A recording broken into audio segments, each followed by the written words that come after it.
Le jeûne, hein, ce n'est pas prescrit seulement pour le mois de Ramadan. Il y en a après le mois de Ramadan, surtout les 6 jours, hein, du mois que nous avons entamé depuis hier. Et donc, le prophète a dit que quiconque jeûne les 30 jours du mois de Ramadan et les fait suivre de 6 jours encore, après celui-là, il aura la récompense de celui qui a passé toute l'année à jeûner. Et ce qui n'est pas évident. Et donc, il faut aussi le faire. Pendant le mois de Ramadan, vous savez, nous avons donné priorité à quelques comportements tels que éviter de manger de façon exagérée. Et cela aussi doit pouvoir continuer. Et ça permet d'abord sur le plan physique de maintenir sa forme et sur le plan spirituel de retrouver un équilibre entre le charnel et le spirituel. Ensuite, il faut pendant et après le mois de Ramadan également les bons comportements tels que le bon voisinage, la vérité, les valeurs que nous savons que nous avons eu à cultiver pendant le mois de Ramadan doivent pouvoir continuer. Et donc, sinon, ce serait vraiment regrettable. Et c'est comme à l'instar de celui qui nous et dénoue. Et ce serait vraiment une perte.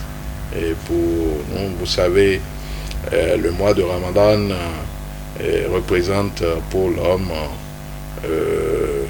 ce que le chargeur représente pour le portable, si on peut s'exprimer ainsi. Et donc, lorsqu'on finit de charger le portable et qui doit avoir une durée donnée, et si on ne l'utilise pas à bon escient, c'est que ça se décharge avant terme, et là, on risque de ne pas être connecté. Et donc, il faut éviter qu'après le mois de Ramadan, que nous puissions faire perdre à notre existence toute sa connexion avec le Créateur. Et là, c'est qu'on risque de perdre la connexion. Donc, après le mois de Ramadan, il faut ajouter que la générosité doit pouvoir continuer. Quand on parle de générosité, ce n'est pas avoir forcément de l'argent. Et il y a la générosité d'esprit, de cœur. Et tout ceci doit pouvoir continuer après le mois de Ramadan. Et vous voyez, de petits gestes qui créent l'amour, de petits gestes qui renforcent le vivre ensemble. Ceci doit pouvoir continuer. Il y a aussi, pendant le mois de Ramadan, la colère qui est maintenue, parce que quelque part, le prophète a dit que celui qui jeûne et qu'on pousse à la colère, il doit pouvoir éviter la colère. Et donc, après le mois de Ramadan, c'est que par le temps qui court, tout le monde est sur les nerfs. Il faut essayer de se contenir un peu, éviter la colère. Il y a plusieurs manières pour éviter la colère. Et les enseignements religieux nous apprennent que lorsque vous constatez qu'il y a de colère à un endroit, vous parlez, vous pouvez vous lever, quitter l'endroit, ou faire l'ablution aussi pour calmer la chaleur et le feu de la colère. Voilà des comportements que nous devons observer pendant et après le mois de Ramadan. Il y a aussi l'intérêt que nous avons pour notre entourage, notre famille surtout. Pendant le mois de Ramadan, il y a beaucoup de retrouvailles au sein de la famille, la grande et la petite famille. Il faut continuer à cultiver cela parce que ça renforce les liens de parenté et les liens de famille au sein de notre société. Et donc,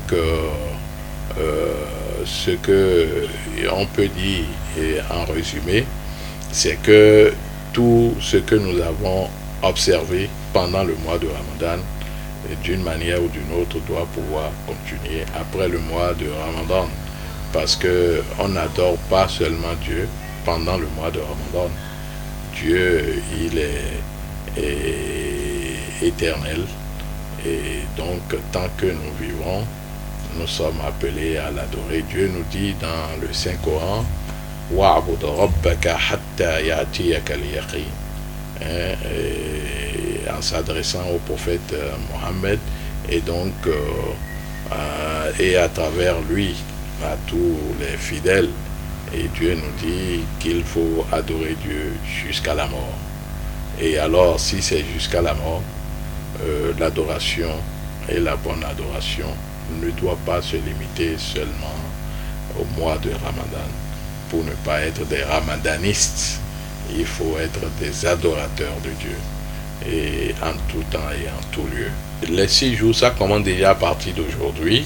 Et donc, on peut jeûner de façon, les 6 jours de façon consécutive, c'est-à-dire le jeudi, le vendredi, le samedi et les jours qui suivent, ou alors on peut faire ça de façon séparée.